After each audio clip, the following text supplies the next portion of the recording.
busted. Your steroid tests have just come back from the lab, and you have tested positive for performance-enhancing drugs. What do? The entire country now knows about your mistake, and have lost a tremendous amount of respect for you and the career that you have worked so hard to achieve. Steroids have been a growing problem in baseball since 1998, mostly because players are not being punished enough for their illegal actions. If you're not familiar with what steroids are, the definition by dictionary.com is any of a large group of fat-soluble organic compounds as the sterols, bile acids, and sex hormones, most of which have a physiological action. Basically, it affects the hormones, causing to grow larger faster. There are a lot of different types of steroids, but the one that the MLB has had troubles with is human growth hormone, or the medical term somatropin, which is a performance-enhancing drug. The drugs are prescribed by a doctor to a patient that either has a serious condition or a horrible disease to clear it.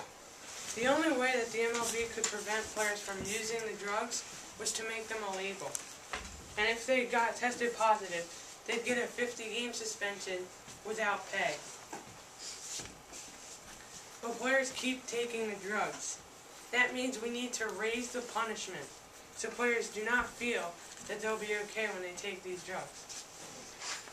Some of the biggest names of baseball, like Barry Bonds, Mark McGwire, and Alex Rodriguez, have all been tested positive for steroids.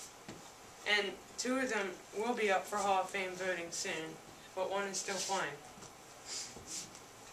I believe that the MLB should make players who took steroids during their baseball career ineligible for the Hall of Fame. My main arguments are that these players are breaking a major league rule, and they should not be honored for that.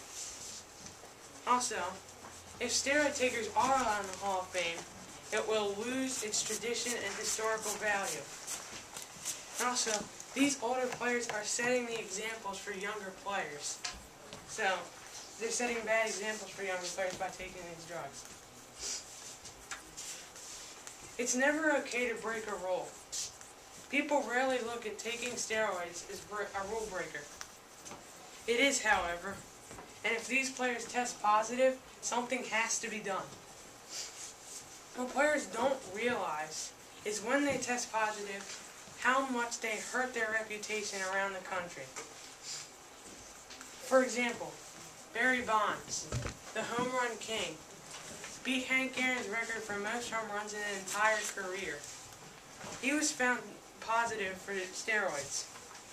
He got the 50-game suspension, which is a rather small suspension, given that he's been taking the steroids since 1997 and was given the punishment in 2005. Still, he was able to come back and beat Aaron's record. Like I said before, Bonds ruined his reputation, so many people around the country still look at Hank Aaron as the home run king, because he did it without any help. But did he really pay for his actions? Would he have beaten Hank Aaron's record without taking the steroids? Here's a picture of Bonds before and after he took the steroids. As you can see, there's a massive difference between the two. Do you think that he would have beaten Aaron's record if he looked like that for his entire career? That's why the punishment needs to be more everlasting, so players know, no matter how hard they work, or what great accomplishments that they might achieve, they will never reach the glory of the Hall of Fame, just because they decided to take steroids. After all, isn't an award really an award if you know you cheated to get it? In 2008, the Baltimore Sun newspaper ran a poll asking readers, is an award really cherishable if you know that you've cheated just to get it? 89% of the readers said no, and only 11% said yes. I feel we've gone soft on our punishment toward criminals and law violators. Obviously, these players are not criminals, but for once we need to stand up to them and make sure that they know that they violated Major League drug policy and that they will pay consequences for it. I feel that without the termination of the induction to Hall of Fame for these players, the sport of baseball will be diminished and the tradition will deteriorate. That leads me to my second argument, that if steroid users are allowed in the Hall of Fame, its tradition and historical value will be tarnished.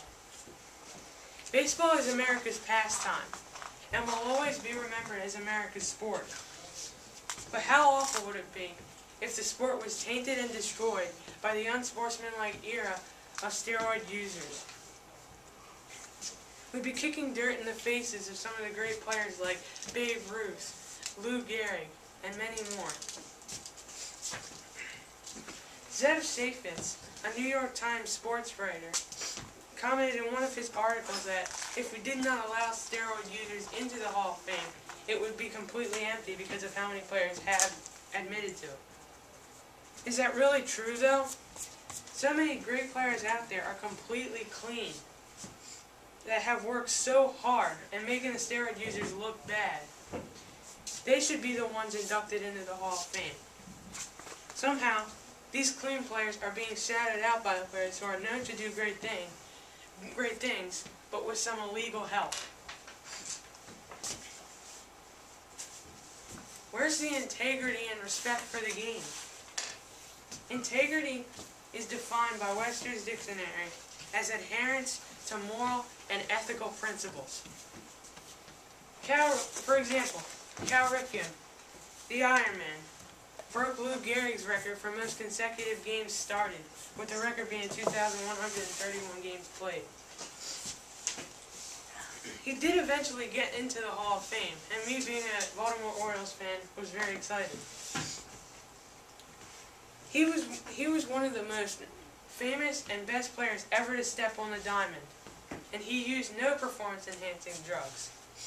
He had true integrity for the game of baseball. This is a great example that the Hall of Fame wouldn't be empty if we didn't allow steroid users in. There are so many more clean players out there like Derek Jeter, Mike Schmidt, and a lot more.